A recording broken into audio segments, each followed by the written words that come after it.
फारुखाबाद में प्रभारी मंत्री जयवीर सिंह का दौरा। प्रभारी मंत्री एक दिवसीय दौरे पर आए फारुखाबाद जिले के अधिकारियों के साथ की है समीक्षा बैठक।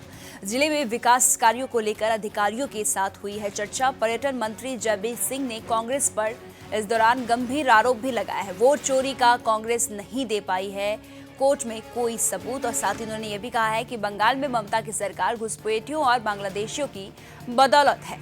और यहाँ पर उन्होंने दो बड़ी बातें कह दी है। एक बांग्लादेश में आपको ममता सरकार पर उन्होंने निशान साधा, साथ ही उन्होंने कांग्रेस पर भी निशान साधा, जहां पर उन्होंने कांग्रेस को कहा कि वोट चोरी का इल्जाम तो लगाते हैं लेकिन आरोप लगाने के बावजूद भी कोर्ट में राहुल गांधी सबूत नहीं पेश कर पाते हैं। और ममता सरकार पर उन्होंने कहा है कि ममता सरकार बंगाल में इसीलिए है क्योंकि घुसपैठियों की वजह से।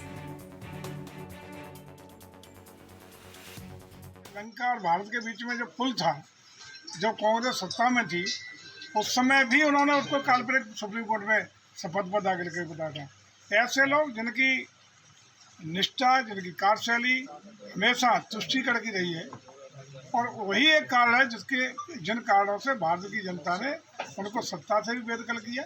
और आज वो तमाम कोशिशों के बावजूद, चाहे भारत सरकार के चुनाव लोकसभा के द्वारा हो या अन्य अन्य प्रदेशों के चुनाव हो, आपको दिखाई पड़ रहा है उनका हास्य क्या हो रहा है।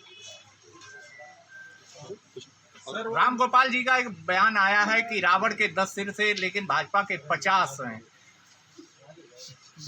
हर विधानसभा में 20 से 30 हजार वोट बढ़वाए हैं।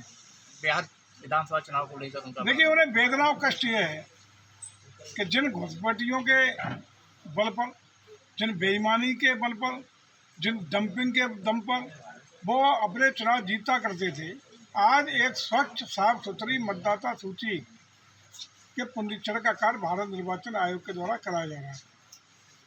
बिहार में आपने देखा साफ सुथरी मतदाता सूची के बाद क्या परिणाम हुए, सफाई इनकी हो गई। परेशान है कि बंगाल में यही होने वाला है। परेशान है कि ऐसे राज्य जहां इनकी सरकारें इन्हीं की दम पर, फर्जी मतदाताओं के दम पर चुनाव जीतती रही हैं, आज साफ सुथरी स्पष्ट एक स्वच्छ मतदाता सूची जिसमें वास्तविक वोटर कोई मतदान से, मतदाता सूची में शामिल होने से बचे नहीं, हर व्यक्ति उसमें शामिल हो। अवैध मतदाता कोई किसी भी दशा में तो शामिल न हो सके, इसकी चाक चौबंद व्यवस्था भारत निर्वाचन आयोग कर रहा है। इसी की तो पीड़ा है, इसी का पेट में दर्द है। इसी के लिए वोट चोरी का आरोप लगा के ये प्रदर्शन पूरे देश में करते हैं, लेकिन आज तक एक भी साक्ष्य, एक भी सबूत न सुप्रीम कोर्ट में प्रस्तुत कर सके और न भारत निर्वाचन आयोग के सामने प्रस्तुत कर सके। पूरे देश की जनता देख रही है। ममता जी कह रही हैं हम होने नहीं देंगे ऐसा। उनकी सरकार, ये तो मैं कह रहा हूँ, उनकी सरकार ही नहीं हुई कि घुसपैठी और रोहड़ियों के दम पर चलाइए। उनका कहना है वोटों को काटकर लोगों में आतंक पैदा करने की साजिश है। वैध मतदाता कटेगा नहीं, अवैध मतदाता कोई मतदाता सूची में बचेगा नहीं। उन्होंने कहा कि दिल्ली में बैठे जो लोग हैं जिनके वोट नहीं बनेंगे उन्हें बांग्लादेशी घुसपैठिया बताया जाएगा। उसमें एक निश्चित प्रक्रिया है, एक निश्चित मापदंड है जिसके आधार पर वोट का कटने का, जुड़ने का प्रक्रिया है, जिसमें कोई राजनीतिक भेदभाव नहीं है। हमारा चाहे लंका और भारत के बीच में जो